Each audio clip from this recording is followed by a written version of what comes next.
অবৈধ রিলেশন। যারা এই নোংরা কাজে জড়িয়ে আছেন তাদের ভয়ঙ্কর শাস্তির সুসংবাদ দিচ্ছি। যদি এটা শোনার পর আপনার অন্তর বিগলিত হয়, ছেড়ে দেওয়ার ইচ্ছে হয়, তাহলে আলহামদুলিল্লাহ।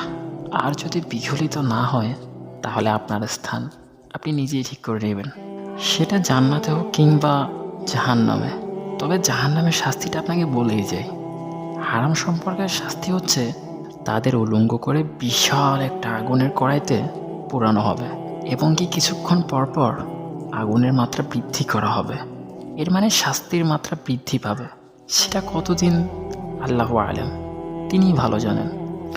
তবে যখনই শাস্তির মাত্রা বৃদ্ধি পাবে তখনই ছিটকে বের হয়ে আসবে জাহান্নামীরা।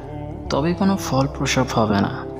সেখানকার বধির ফেরেশতারা তাদেরকে আবারও নিক্ষেপ করবে সেই গরম কড়াইতে। আর এভাবেই জেনাকারী নারী